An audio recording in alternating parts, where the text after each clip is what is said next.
Oh, we're back. A little surprise here. With Democrats calling for him to end his reelection campaign, President Biden says only God can get him to drop out of the race now. I mean, if the Lord Almighty came down and said, Joe, get out of the race, I'll get out of the race. The Lord Almighty's not coming down. I mean, these hypotheticals, George, But it's not that hypothetical anymore. I grant that they have not requested the meeting, but it's been reported. I met with them. I've met with a lot of these people.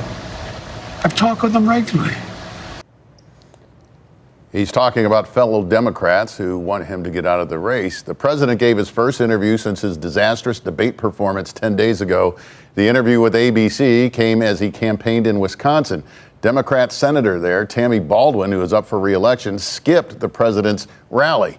5 Democrats in the House have now openly called for the president to get out of the race. What do you think about his interview with ABC, Michael? And are they only prolonging the inevitable? I do think they're only prolonging the inevitable. The Stephanopoulos interview was better than the debate, but what kind of a bar was that? He talked it through, but it's still obvious to everyone that this is a president who's aging. We've been talking about that for a while. You can't help but look at him with empathy, but also contemplate what he's going to look like 2 or 3 years from now and his ability to do this job. Look, the Democrats have a real problem here. We've made this entire campaign about democracy and Donald Trump and what a threat he is, reminding people of those 4 years. We're saying that he's a narcissistic, egocentric individual. Well, that's a fine argument and can be made if you don't have a person acting the way our president is right now. I think the president is being narcissistic in his own way here. And now this debate has changed. We're not having a conversation in this election about Donald Trump's suitability for office. We're talking about Joe Biden. That's an unwinnable position for the Democrats. Any saving grace for the president from that interview? No. The polls shifted a couple of points nationally, but more importantly than that, underneath, states like Virginia and New Hampshire, which were never in play, are in play now. And the problem that the Democrats have if they stick with Biden is they've got a passion gap. And that existed before.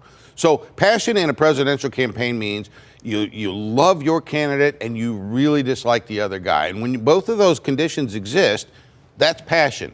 On the Democrat side, they despise Donald Trump. They got that part. But there's not a whole lot of passion for Joe Biden. And whatever passion for Joe Biden there was is diminishing. That is unquestionable. Strategically, they've got a gap that I don't think they can overcome. They've got a candidate that I don't think can win the White House. And if they don't fix it, they're going to lose.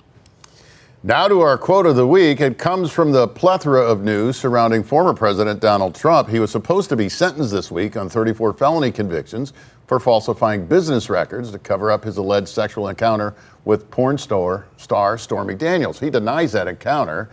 His sentencing has now been delayed until September in the wake of the 6-3 Supreme Court decision in favor, mostly, of Mr. Trump's claim of immunity from criminal prosecution. The High Court ruled that presidents enjoy immunity from prosecution for official acts while in office. Our quote of the week is from Justice Sonia Sotomayor's dissenting opinion. Here's her take on unbridled presidential power. Order SEAL 6 team to assassinate political rival, organize a military coup to hold on to power, take a bribe in exchange for a pardon. Immune, immune, immune, immune. Is she overstating it, John? I think so. The decision was not as clear as I think it should have been. But I think where the court was trying to go is that a president's core function in office, such as his border policy, you should not be able to prosecute them for that. What they're saying is a prosecutor shouldn't be able to go after Joe Biden for having a porous border because that was his policy. I get that. Now, I think where they erred in this decision was saying that you can't even use as evidence things that were part of his official role. That does directly impact the Trump situation. Amy Coney Barrett dissented on that score. She wrote an opinion separate from the majority, and I think she got it right. But this is not as draconian as a lot of folks on the left are trying to make it. Michael? Well, they made this decision not about really assassinate the president or potentially SEAL Team 6. Potentially, apparently, you can foment an insurrection and not be held accountable for it.